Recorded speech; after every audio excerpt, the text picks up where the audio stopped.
This is Anderson Pen's podcast episode 194 for Tuesday, June 7th, 2016. This is Brian.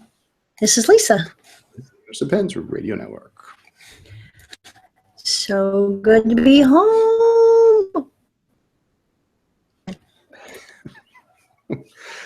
So we are back from the Raleigh Pen Show, which was Friday through Sunday. And what an interesting weekend. You know, it was memorable. I will say there were a couple of firsts at this pen show that in all the shows we've been to, some of this stuff has never happened before. We'll get to that. Such as? Well, do we want to jump around, or how do we want to do it? Normally we go day by day, but I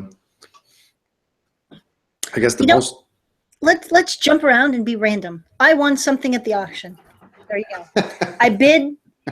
Nobody else bid against me. It was crazy, and I won. And I think nobody saw that coming. And I think there's just proof that there are a number of different successful bidding strategies. And Lisa's strategy was to take the initial bid plus $10, and that was it. It killed all the further bidding. They're like, I'm not bidding against that crazy woman.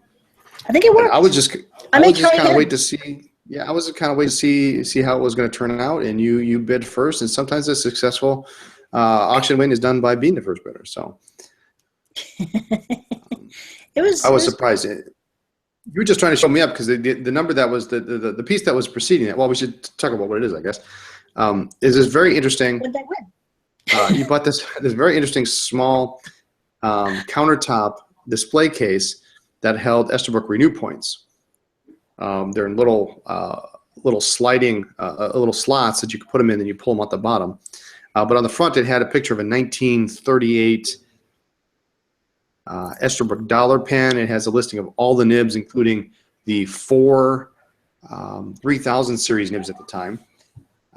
Nice. Usually those typically they fade. The type of material they use, they fades, it cracks, and we've got a cracked one downstairs, but not this small. It's real counter size. And then it's even got a little thing on the bottom that you could pull out and attach to your counter as a theft preventative device. It's got a little hole in it. You can put a lock there, or you can put it through a pole or something. Nice little piece. Nice. And for $50, why not? I did it just to start it off. Terry, Brian had bid on something just previously, and Terry, the auctioneer and organizer of the show, said, would anybody give me $40? And he looked at me and he said, Lisa, would you like to start us off? And I said, sure. You know what? I'll give you $50. And that was it. And that was it. I wish I would have done that strategy the previous lot, because the previous lot I bid on and won a very interesting set of salesman samples for Esterbrook. Here's one of them here. And it's got the top on this one, and they're all the same size. And then you open them up, and then there's a set of nibs. Now, 2 of these are very interesting because it's a very little known fact, and you have to kind of dig deep into some of the Esterbrook catalogs, that they used to make nibs, and we've talked about them on the show here before. They made nibs for use in other pens, so not just Esterbrook's, and I've got one here that's falling apart right in front of me. But if the nib on your Waterman broke, you could replace it with the nib from Esterbrook. The catch was the nibs don't say Esterbrook, so unless you know what you're looking for, you can pass them up and think they're something else. So there were 2 of those, and then there was a third one that has some quite fancy handwriting on the top, and then there's a bunch of renew points. Yeah, and what's interesting is the second one here from the left is actually the exact same style of nib that Esterbrook used for their eyedropper fountain pens with 14-karat nibs that Paul Word made. Same exact style nib. It actually says 314 instead of a 4-digit number, which all the renew points have. It's steel. There's no breather hole. It's a very, very interesting nib. So that's the reason. One of the reasons I was bidding on that lot, and He was very excited to win it. I was very excited to win it. It was just a nice piece of ephemera. The extra nibs that are falling out in front of me are just a bonus. So there was that. Do you want to finish the auction since we're talking about the auction, or do you want to come back to? What else about the auction? Well, I got a couple of other people. Now this was really a nice auction. I think a lot of people agreed this is one of the finest auctions Terry's put together in a while. There was quite a handful of Schaefer PFM 5s, 4s, a lot of 5s actually, and some really nice pens. And there were some bargains, but there weren't too many. And I managed to pick up 2 more pieces to add to the Paul Word collection. One of them and they had nibs. And they have nibs, yes. This one right here. I know. I don't know if you can see it. I know, and I should probably take a picture beforehand. A modeled hard rubber number 40. It's actually got the number on the barrel end, or on the side of the barrel. Modeled hard rubber eyedropper. It's got the ventless nib with the vented feed. You can kind of see it there. Perfect condition, really interesting marbling. I picked that up, and then the lot, I think it was a lot after it, I picked up this lovely cardboard sign, which is actually from the Wirt factory. It has never been used. It's got a string on the top so you can hang it if you want. And you flip it over, and it has this little cardboard here, so you could put it on your car. But never been used. It's got some where it looks like it's probably been in a plastic bag for a while. But really neat piece. I'd actually bid on one in Columbus last year. They had an identical piece last year, and I bid it up to almost $200 before I lost it. And this one came in well under the limit. So that worked out well for everybody. Well, yeah. I mean, it was going to go for a song, and I bid $5 more, and it was mine. So there it is. Cool. A couple word pieces, a couple Esterbrook pieces in the auction. It was great. Power outage. Let's talk power outage. Yes, the big thing on huge drama Saturday. About 2 o'clock. Does that sound about right? Yeah, I guess so. Now, what was it? I don't know what the official story. There was an accident. Well, let's start with it was the hottest day of the year so far, I believe, is what everyone was saying. It was, I think, 93 outside, someone said. It was in the 90s, yeah. It was very hot, and it was gloriously cool inside the ballroom. Everything was beautiful. Saturday was a little bit slower, but it was still busy. Lots of people in the room, full ballroom, and all of a sudden, power goes out.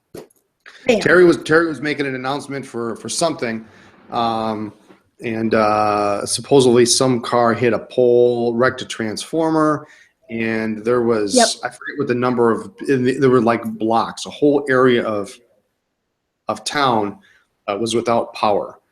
The entire hotel. We had some emergency lights in the ceiling, and thankfully the ballroom had some big, floor-to-ceiling windows, 3 or 4 sets, so enough that it wasn't pitch black like the interior ballroom was, but it certainly wasn't a significant amount of light. A lot of people kept shopping with flashlights or their cell phones. It was kind of funny. For the first 10 minutes. And of course, Terry's working with the hotel. There's nothing you can do. There's nothing the hotel can do. It took about 2 hours. Yeah, it was 2 hours, and I took. It was funny because our good friend Mike Madison was at the table with us, and we both decided to take a video at the same time, and we both were going around the room, and we actually ran into each other taking pictures. But so you can see how dark it was. Put it on Instagram and on Facebook too. So Really interesting. Thankfully, like I say, the outside lights, the windows with the drapes open provided enough light. And I kind of was joking later. I said, well, I had some of my best sales with the lights off, so it worked out. So yeah, but it was certainly a little drama. No, I don't think that anyone really. I mean, everybody was unhappy, but I don't think that too many people were, angry or upset. It's not Terry's fault. It's certainly not even the hotel's fault. One of those total flukes, but it was a little dramatic. Yeah. So, in positive news, Friday was National Donut Day.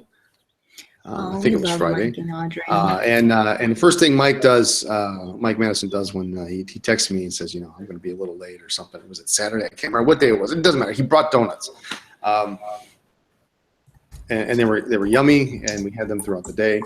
And then they also brought donuts on Sunday, so they were great, just really great. It was awesome. But that was fun. Speaking of food, we had Cuban. I've never had Cuban food before. What was it? Saturday night, we went with Mike and Linda Kennedy out to eat some Cuban. That was interesting. Some it was tasty, good. It was different. It was nice to get away. To get away from the hotel. It was more like a double date than, often we'll go to dinner, but it's a business meeting. And it was nice to just go and be two couples out to dinner and just chit-chatted. And we talked cars, like their van and our SUV and just all sorts of just fun things. It was nice. Yeah, we had really nice. Actually spent, that's probably the most time we've ever spent with them. And we see them at almost every show, and they're literally across the hall from us. Yeah. So it was nice to finally have more than 10 minutes here, 10 minutes there. So I think it's going to be a new annual trend. Cool. We saw some amazing pens, and this is the reason you go to a show. I didn't see them. You didn't see them. No, you did, and I'm glad that we weren't together because I would have dragged you away kicking and screaming. And to see a collection of pens we've been looking at for a while. A very, very select, rare group of Esterbrook prototypes. And these have a story. They came from the estate of an Esterbrook employee who was in the R&D department. And what a collection. I tell you, there were things I never knew existed. Esterbrook Visumasters with button fillers. There were different designs, different materials, desk pens. There was a whole, these were two, probably 48 pen cases. One of them was all very rare prototypes, and then one case had all Esterbrook's that were labeled. So they were labeled as, test 112, or there was one SM Deluxe, which is the later metal capped pens. The first version had a friction fit cap, and the later version had a screw cap. But the first version, which came out in '49, there was a prototype there that actually had imprinted on the barrel, cap tested 11,000 times, and it still worked. There were cutaways. There were, experimental colors, plastics, you name it. Really bandless dollar pens. A clipless dollar pen. Crazy stuff. I did not buy the collection, but as a result, we saw some other pens, and I did manage to pick up a pen that I have not actually seen in the wild, but for you Esterbrook fans out there, you're going to notice this pen. It's an aluminum cap, military clip style pen with a very special lever, but in olive gray. Now, these pens can be found in any color you want, as long as you want them in black. Well, you got to like options.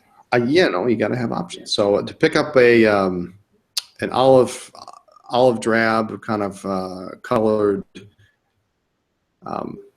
Great.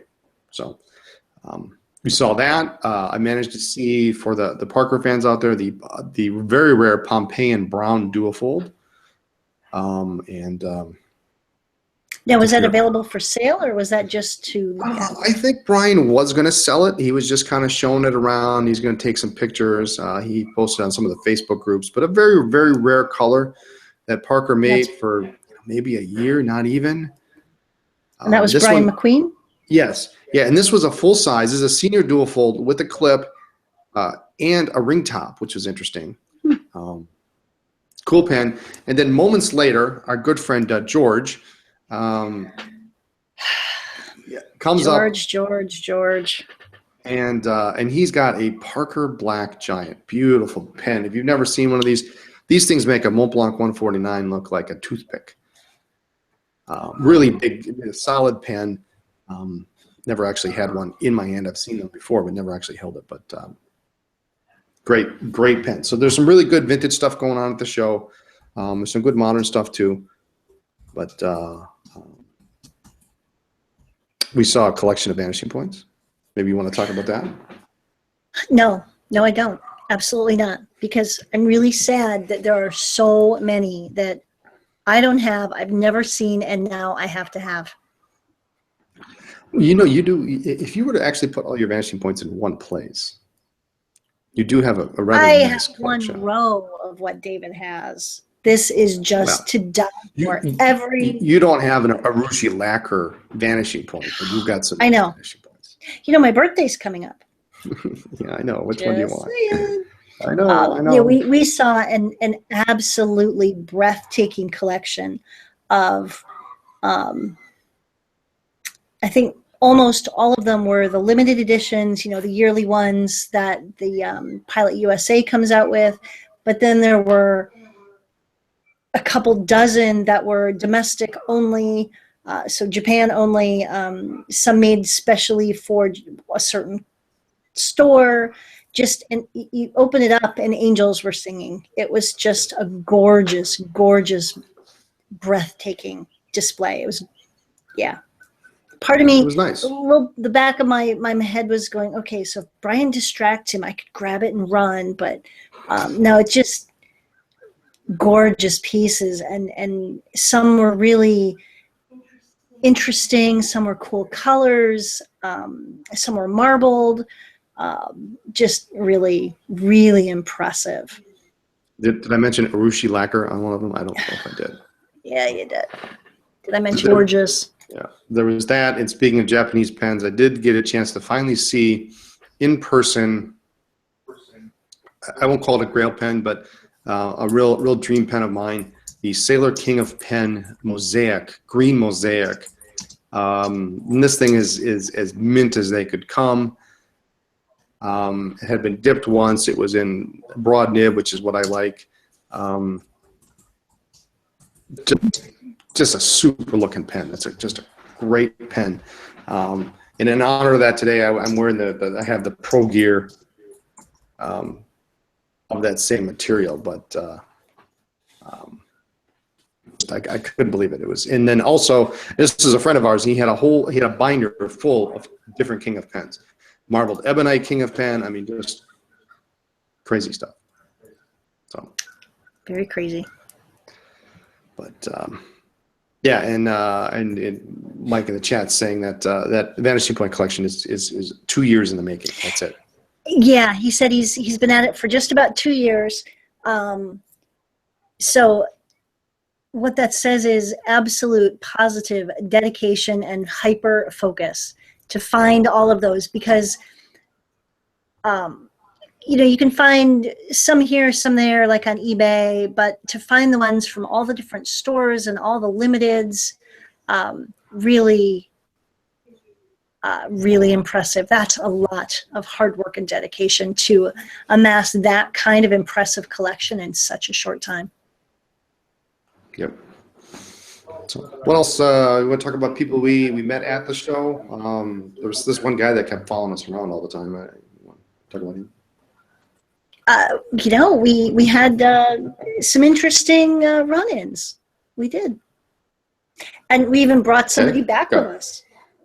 we brought things back before, but we've never brought a person back before. So yeah, it was kind of fun. It made our Erica Roscoe is in the building. Eric in the house, like literally. It was fun because Eric was staying with us for a while back in September, and we took him to the Dallas show, but we've never actually brought anyone back. And so it's interesting.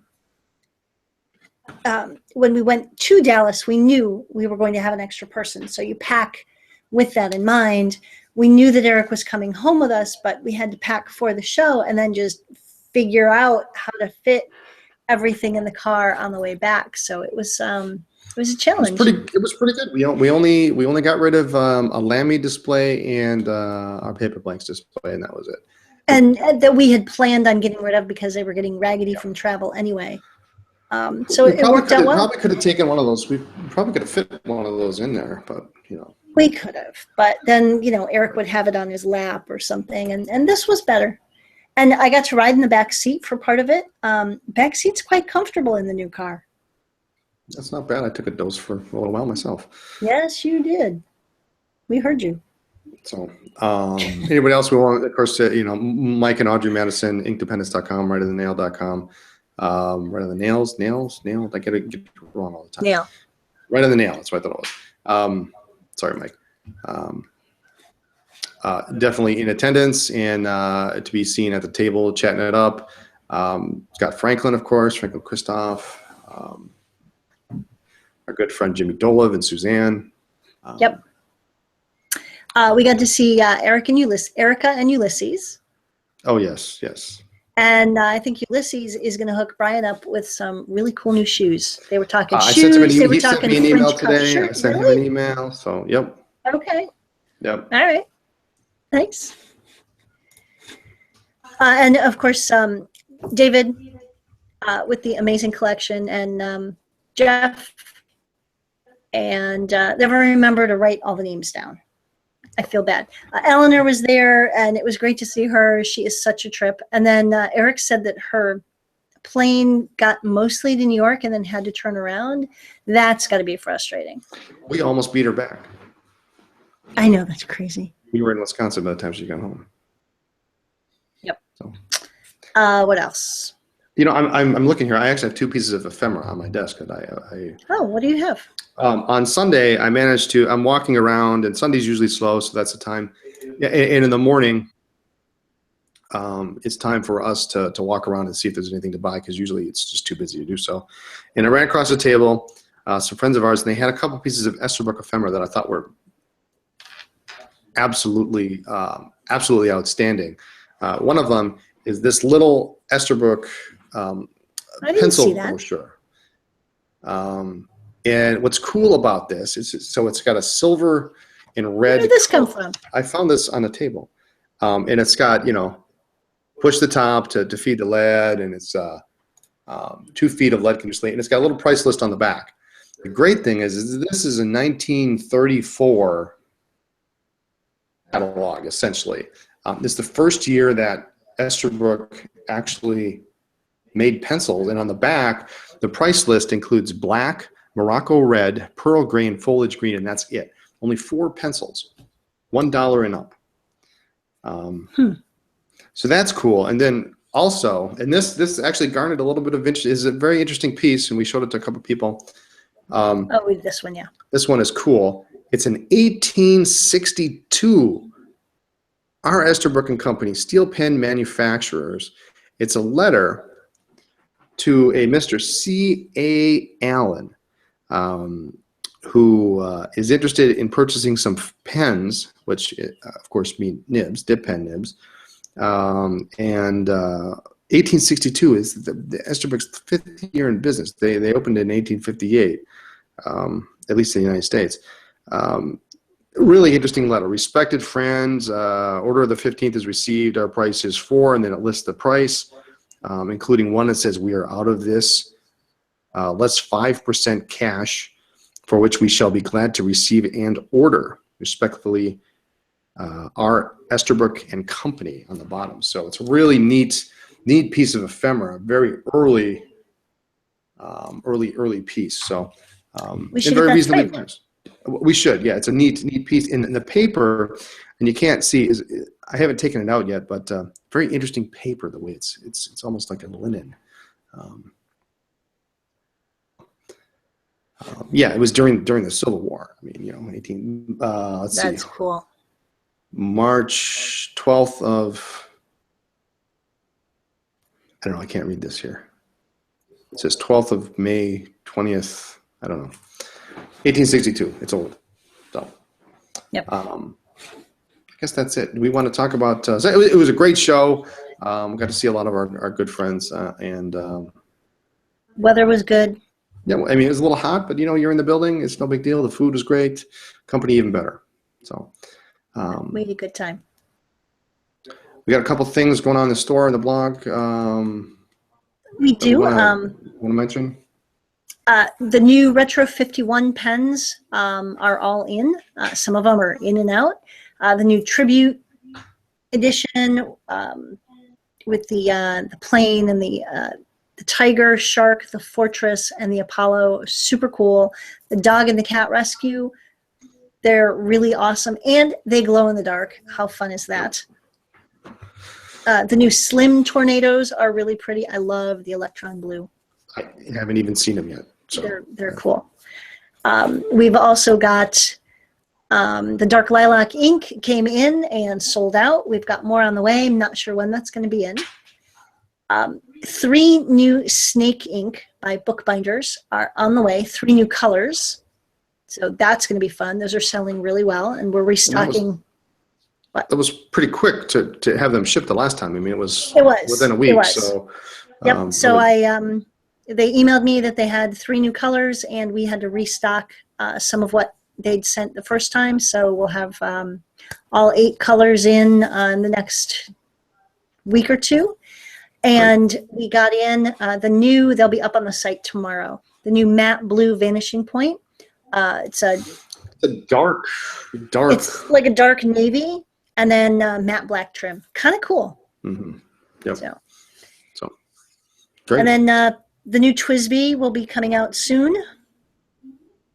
What do we get? It's called Lava. The Lava. Dark orange, kind of. So it's similar to the other orange, but it's darker. So if you like the other orange or you missed the other orange, now's your chance to get this one. So we got some shout outs this week. I think we kind of shouted them out already. But shouted them out already. We shouted them out. I'll give mine first off. Our good friend Mr. Roscoe, who is downstairs in the kitchen or in the in the dining room. So always a pleasure to have to enjoy your company here at the Anderson estate, so to speak. Who else you got? I did all mine. There's so many people I just can't even. I should write them down because I never remember. Yep. So, all right. Anything else? We want to kind of wrap it up and. That's it. I think we're still recovering from the long drive. We some shows on the way home. Most of them are about 1,000 miles ish. And some shows we just truck on through. This show, we drive an hour or two and then pull over and switch drivers, and drive an hour or two and then pull over and sleep. This was a rough drive home. And we got in late yesterday afternoon, so we're I think we're feeling our age. We're still recovering. Yeah. So. All right. I guess if that's it, then that's it. Use your pen, send us a note, postcard, letter, show off your handwriting. We'd love to get mail from you. And the address is Anderson Pens, 10 East College Avenue, Suite 112A, Appleton, Wisconsin, 54911. What was that? 54911? You faded off. Nope. All right. Check us out on Twitter, Facebook, Pinterest, Instagram, Periscope, and pick any other social media as Anderson Pens. Of course, it's blog.andersonpens.com. And the website is andersonpens.com. Listen to a podcast, and good to see those that we saw in Raleigh. And we will see you next week. Have a good night, everyone.